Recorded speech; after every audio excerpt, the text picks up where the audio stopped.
E aí, pessoal, tudo bom com vocês? Bom, o vídeo de hoje eu queria falar um pouco sobre uma questão aí que está rolando nas redes sociais, né, no mundo dos games no geral, que é sobre a questão do fim da mídia física, né?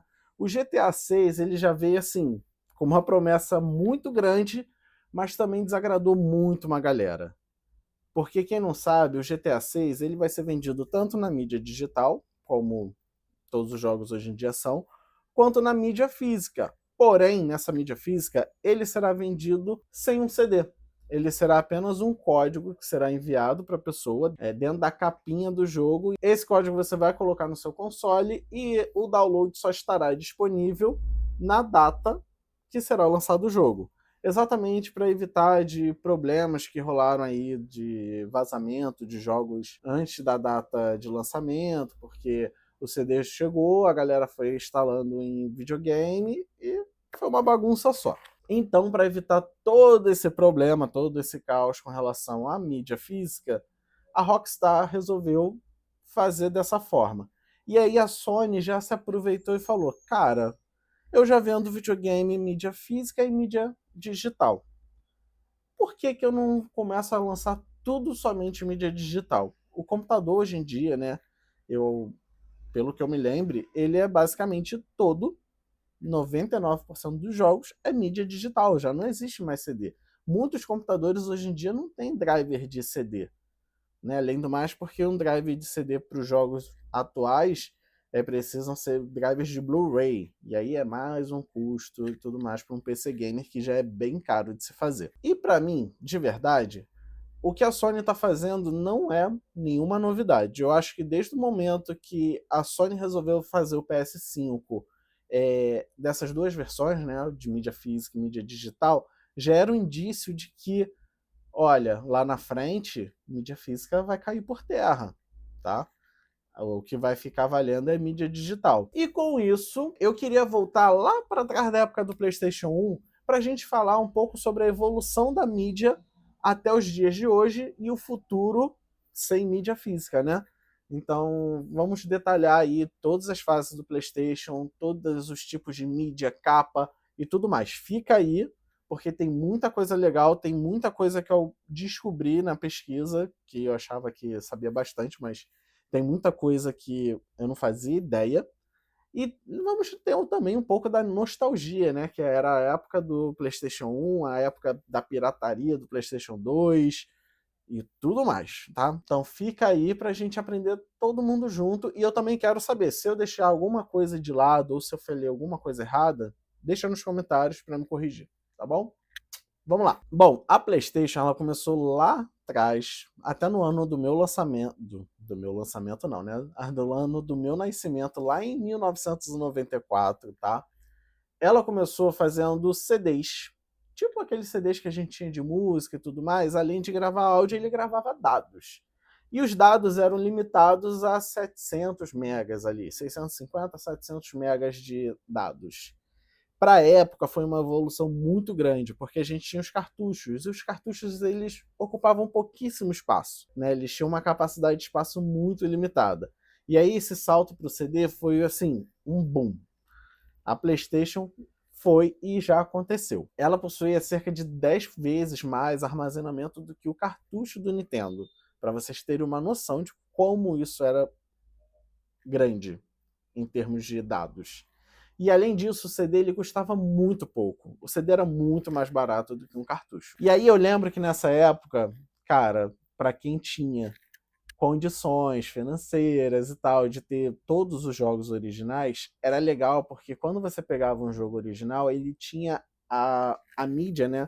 O fundo da mídia diferente. Você tinha as mídias com fundo preto, que na verdade era roxo, tá? Era um roxo tão escuro que quando você olha assim, ele era preto, mas se você botasse numa luz bem forte, você conseguia identificar que tinha um traço ali roxo, tá? E aí muita gente achava que esse fundo preto era o que combatia a pirataria, né? Que o leitor ali, na hora de você fazer uma cópia do CD, ele não iria conseguir copiar por conta desse fundo, mas na verdade não. A Sony, quando ela fez esse fundo preto, ele era só para dar o design, né? Da exclusividade de que era um produto original Sony. Na verdade, o que combatia a pirataria ali eram pequenas, assim, micro ondulações no leitor ali, né, no disco. Então, era o que fazia com que o leitor lá do PlayStation 1 falasse assim: esse produto aqui é original. Olha, esse daqui já não é original, então você não pode jogar. Então, essa era a marca ali dela de conseguir segurar e combater a pirataria da época. E aí a gente vai para as capas dos CDs, né? Pô, PlayStation 1, CD comum, básico de CD de música também, que era muito estourado na época. Era aquela capinha pequena ali, né? Vou deixar aqui a imagem. E essa capinha você botava o CD ali dentro, tinha um manualzinho ali com um tutorial, com várias questões. Show perfeito. Só que eles queriam dar uma inovada. E lá nos Estados Unidos, eles lançaram uma versão um pouco diferente. Né? Eles tentaram lançar uma versão que era uma capa um pouco maior, que só foi vendido nos Estados Unidos, mas também por pouco tempo, porque ele era mais custoso e tinha uma logística mais difícil de fazer a entrega dessas embalagens, né? Dessa capa de CD. Então, foi uma coisa assim, vamos fazer, mas que não deu certo. E muita gente na época, por já ter os CDs de música, existiam, para quem conhece dos anos 2000 e tal, existiam estantes, né, de computador, estantes de televisão, que já tinham um espaço reservado exatamente do tamanho de um CD de música. Então não compensava você lançar uma capa diferente para o PlayStation, sendo que as pessoas não iam poder aproveitar já toda a moda, né, toda a estética da época. Então eles voltaram atrás, mantiveram CDs, a capinha bonitinha já normal, de acrílico, e foi sucesso. E aí a gente sai do PlayStation 1 e começa a entrar na época do PlayStation 2, lá nos anos 2000. Cara, o PlayStation 2, ele no início, ele começou com CD, ele não tinha passado por um outro tipo de mídia, ainda estava naquela transição, mas também foram poucos jogos, né? Poucos jogos que não precisavam de tantos dados foram lançados dessa forma. E aí a gente tem um salto para o DVD.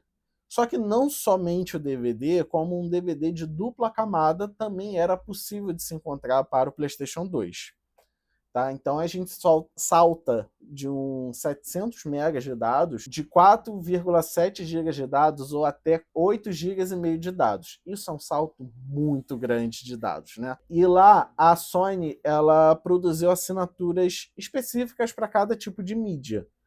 Existia a mídia com fundo azul, que era característico dos CDs que foram lançados na época, né? Então foram os jogos mais basiquinhos. Aí tivemos o fundo de mídia prata, que foi destinado para os jogos, né, em sua grande maioria, de camada simples, né, o 4,7 gigas, e os famosos DVDs com fundo dourado. Esses DVDs com fundo dourado, eles eram destinados àqueles jogos mais pesados, que eram para os DVDs de dupla camada.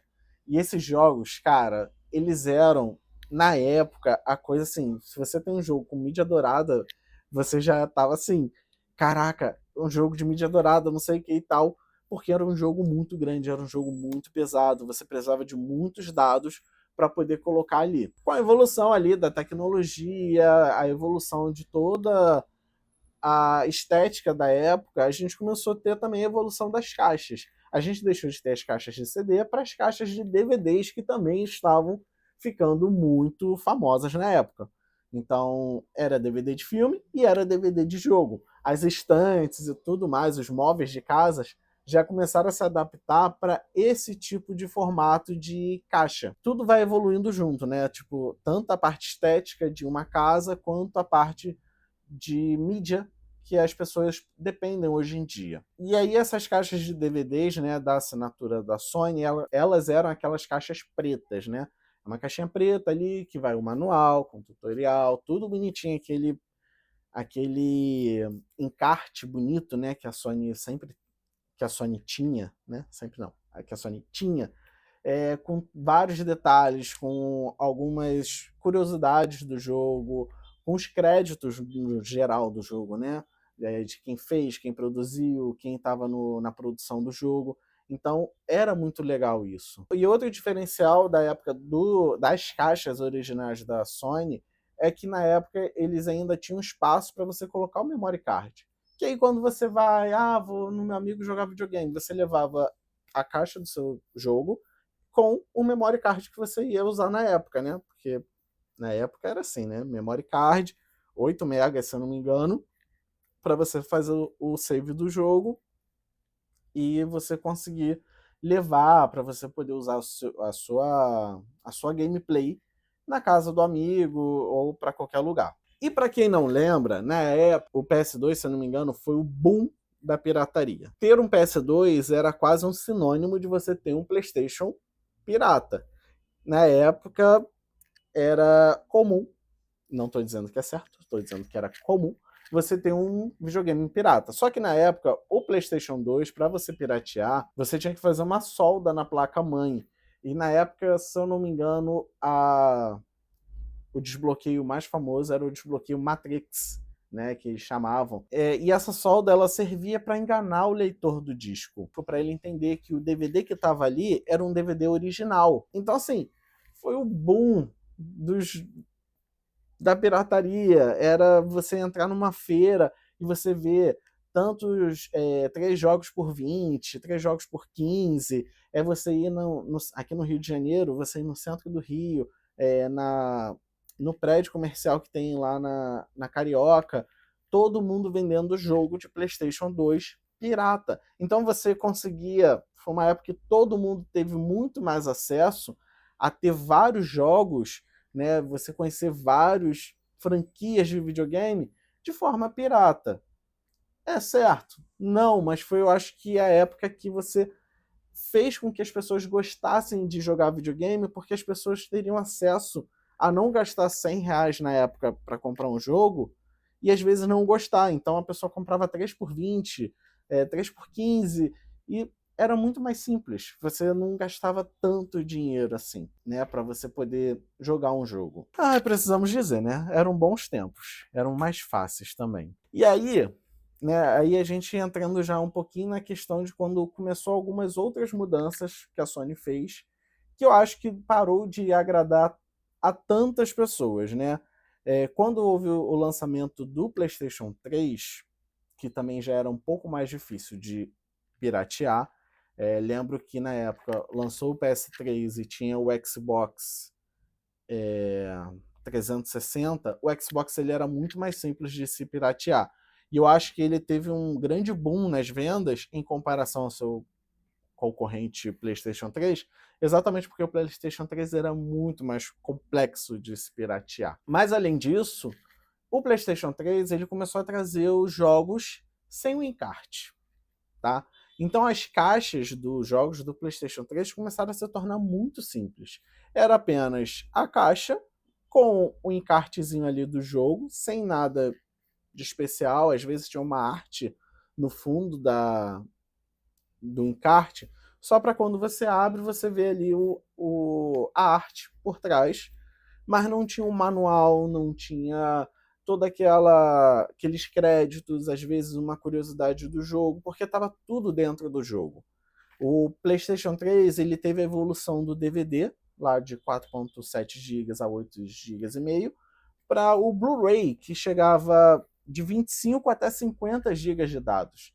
Então, assim, era um salto tão grande que todas essas informações de créditos, de tudo do jogo, podia ficar no jogo. Não precisava mais ficar fora do jogo para não ter que ocupar espaço ali da mídia do jogo. E aí, às vezes, ali, né, quando você comprava o jogo do PS3, vinha um papelzinho ali dentro que era apenas um código para algum item exclusivo ou uma DLC que você baixava pela internet, né? Que aí também começou a questão do videogame ter jogos e oportunidades de fazer coisas online. Com essa novidade, né, do Blu-ray, que a gente tem uma capacidade muito maior de armazenamento, a gente também tem jogos com uma qualidade assim de imagem, som muito melhor.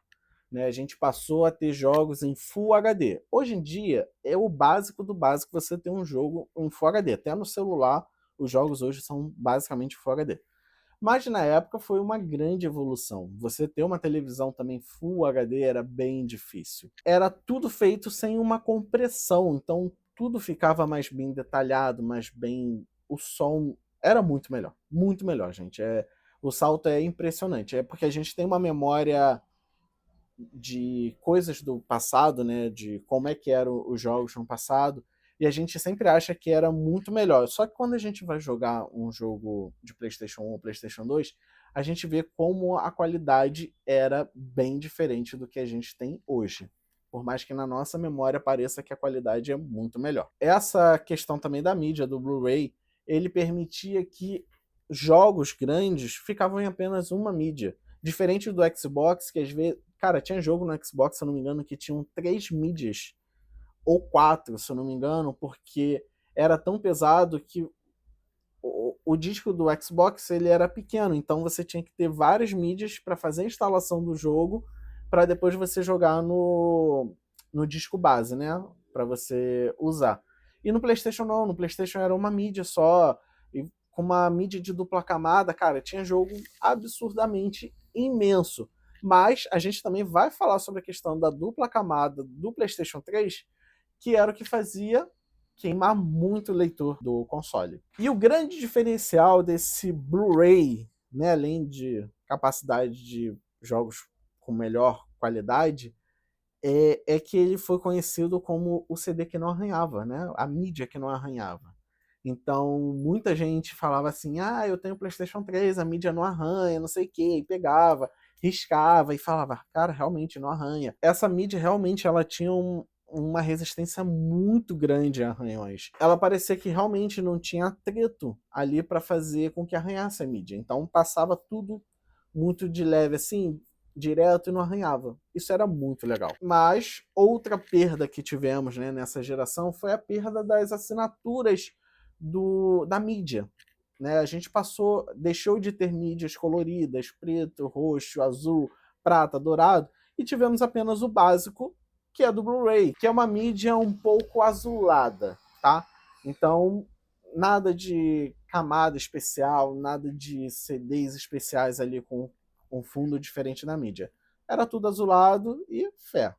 Só isso. Nessa época a gente também passou a ter os consoles mais globalizados, não tinham mais restrições de região. Até o PlayStation 2, jogos às vezes feitos na Europa ou no Oriente, ele não funcionava às vezes num PlayStation americano, por conta de trava de região. Agora no PS3 não.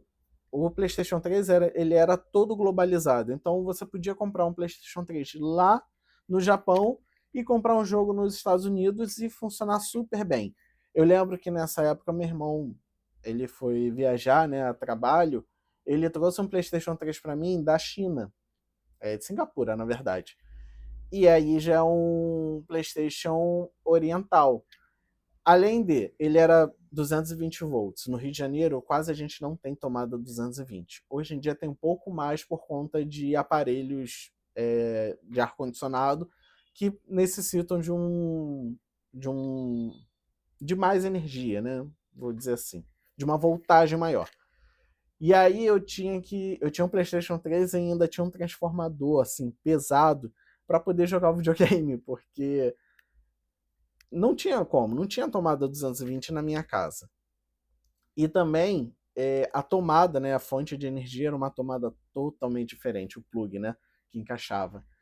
Mas todo mundo, né, quer jogar, a gente dava um jeito, né? Então foi transformador, foi tudo para poder jogar o incrível PlayStation 3. E aí a gente vai para a grande polêmica do PlayStation 3 com relação aos jogos com camada dupla do Blu-ray, né? Que são jogos que chegavam até 50 gigas.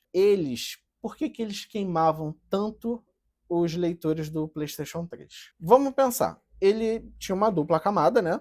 Então, o leitor, ele tá ali lendo uma camada, que vai até 25 gigas, e quando precisa de mais informação, ele vai para a segunda camada. E aí, a diferença assim, é microscópica, de uma camada para outra. Então, o leitor ele tinha que fazer movimentos tão perfeitos, mas tão perfeitos, que isso exigia muito mais do canhão óptico. E aí, às vezes, né, dependendo do jogo, se fosse de mundo aberto, então, essa variação do canhão para ali a primeira e a segunda camada era muito maior, né? Porque um jogo linear você consegue construir a história de forma linear na camada. Um jogo de mundo aberto, ele não consegue ser um jogo linear. Então você tem que ter as variações ali dentro das camadas para o que o videogame está ali lendo e processando tudo ao mesmo tempo em uma velocidade muito grande. Quanto mais velocidade, quanto mais informação você exige, mais você precisa que o videogame funcione, né? Que o leitor ali leia e processe tudo. E é muito rápido, e é muita informação ao mesmo tempo. E nisso, o PlayStation 3 Fat, né, que foi o de primeira geração, ele tinha muito problema crônico de superaquecimento. E ele foi o PlayStation 3 que eu tive, né? Foi a primeira geração do PlayStation 3. E o meu, particularmente, ele durou a vida inteira até o lançamento do PlayStation 4. Então, todos os jogos que eu joguei foram no meu PlayStation Fat.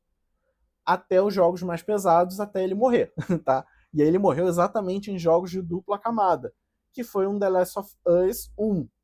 Né? O The Last of Us, quem não lembra, foi lançado lá no PlayStation 3, então tem muito tempo.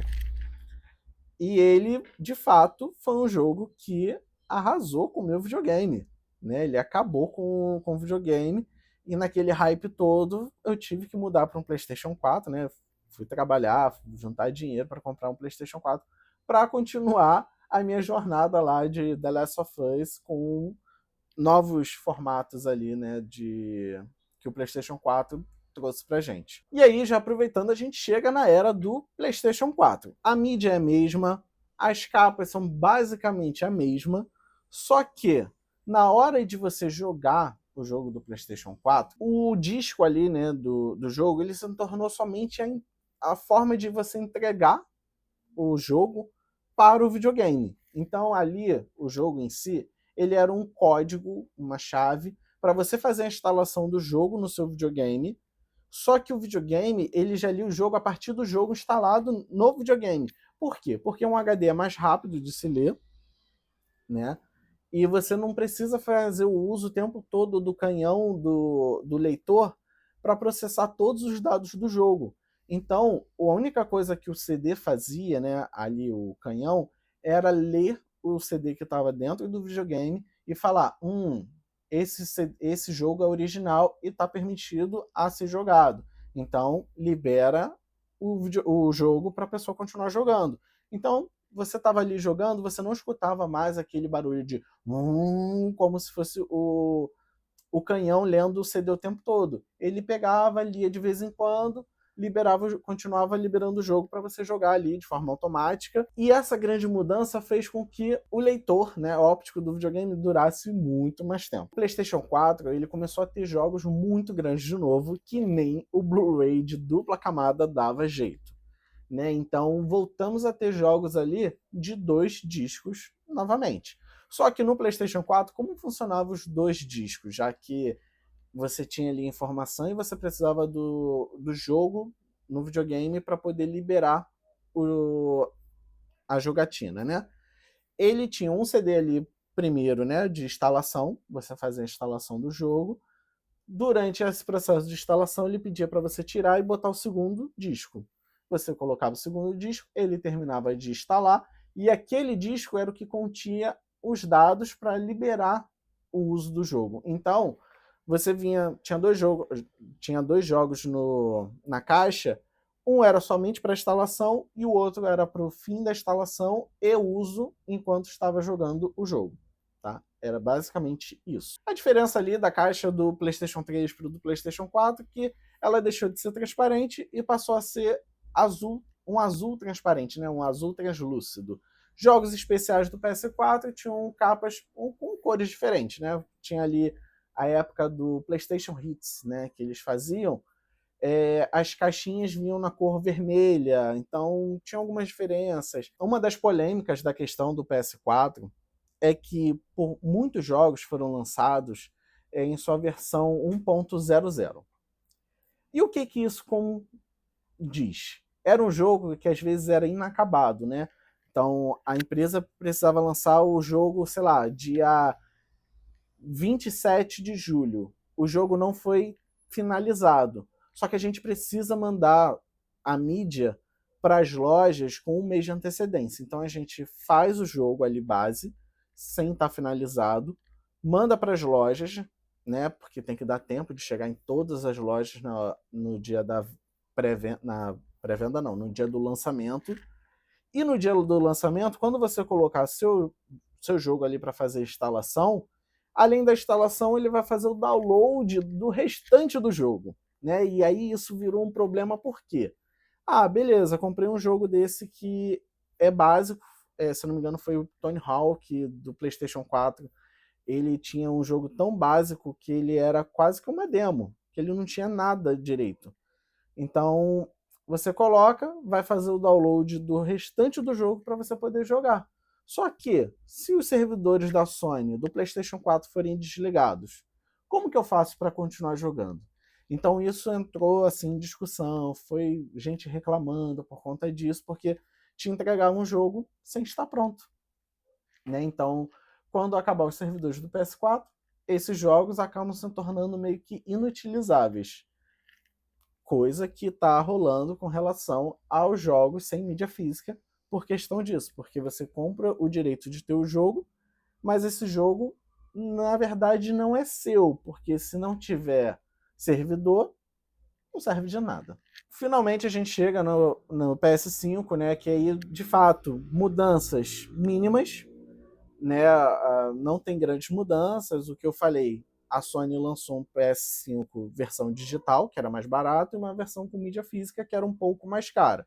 Mas ali já era indício de que em algum momento não vai existir mais mídia física. A questão do jogo, para quem comprava a mídia física, era exatamente igual ao do PS4. Você instalava o jogo no HD, no caso agora do PS5, no SSD ultra rápido dele, e você jogava a partir do SSD, não mais do leitor, né, do leitor do disco. Então o disco só serve mesmo para fazer a instalação e liberar o acesso para você jogar. A novidade aqui, né, para quem compra jogo em mídia física, é que a gente começa a ter jogos com camada tripla. Então, além de ter um jogo ali de 50 gigas, o disco chegava até 100 gigas. Então, assim, era muita coisa. Os jogos de PS5 hoje são jogos que facilmente passam dos 100 gigas. Então, para quem compra mídia física, vai ter uma camada tripla ali de 100 gigas e o restante você ainda vai fazer download. Então, para vocês entenderem o quanto de armazenamento exige os jogos de hoje, né? Então, aqui, de qualquer forma, os jogos ficam dependendo da internet, né? Não adianta você ter o videogame ali, porque jogos acima de 100 gigas vão depender da internet. Mesmo que você tenha mídia ali física, você vai precisar da internet para poder jogar. Então, quem tem PS5 tem que ter internet. Não adianta mais. E ali, a Sony mudou de novo ali, a mínimo da caixa, né? Passou a ter um design novo, com aquele fundo ali branco que respeita o PS5. Se tornou uma caixa eco-friendly para evitar de produzir tanto plástico para o planeta, né? É isso, passamos para todas as evoluções dos jogos. Eu queria saber de vocês se vocês já conheciam todos esses detalhes, se eu esqueci de alguma coisa, se tinha alguma coisa que eu falei que foi errado, me desculpa, mas foi a pesquisa que eu consegui fazer, tá? Então deixa aqui nos comentários para eu me corrigir numa próxima e tudo mais. Mas eu fico me perguntando em relação aos PCs. Porque no PC já existe mídia digital há tanto tempo. Isso é um grande problema para quem joga no computador? Para quem joga no computador, os servidores ficam ligados mais tempo do que no console? Eu gostaria de saber. Se vocês sabem, me avisa aqui também, bota aqui nos comentários para a gente aprender. Mas para finalizar, na minha opinião, não sinto muita necessidade do disco físico. Quando eu tive o PS5, porque eu tive que vender, então não tenho mais, eu comprei o PS5 de mídia digital. Para mim foi mais prático. Hoje eu não sei como é que seria, tipo, eu comprei uma mídia digital e eu quero revendê-la. Eu consigo? Eu não sei. De verdade eu não sei. Mas eu gosto da mídia digital. para mim, me serviu muito bem enquanto eu estava tendo o PS5 ali. Eu acho que, assim, para mídia física hoje, na minha visão, poderia ser, continuar vendendo mídia física para quem quer colecionar. Então, uma mídia física com artbook, com algum conteúdo exclusivo, cara, isso funciona muito bem. Vem ali o código para você baixar o jogo, mas vem com todo um negócio para você colecionar, né? De fato, ter valor aquela mídia física para quem quer. Por exemplo, se for um jogo que eu gostaria muito, talvez eu ia querer uma mídia física com um artbook, com um pôster, com tudo, para a gente ter, né? Porque eu acho que também a era do pôster não tem mais aquilo, né? Antigamente a gente tinha muita mídia com pôster e tal para poder colar na parede, hoje em dia isso deixou de ter. Bom, mas é isso. Esse foi o primeiro vídeo aqui do canal. Muito obrigado para quem chegou até aqui. Eu espero muito que vocês tenham gostado. Foi trabalhoso porque foi bastante coisa para pesquisar, foi bastante informação. O vídeo provavelmente ficou bem mais longo do que eu gostaria. Mas é isso, né? Eu espero que vocês gostem e eu quero saber de vocês. Vocês são time PC ou vocês são time console? Eu sou time console, mas eu não tenho mais console. Então, é a vida. Até o próximo vídeo, tá, gente?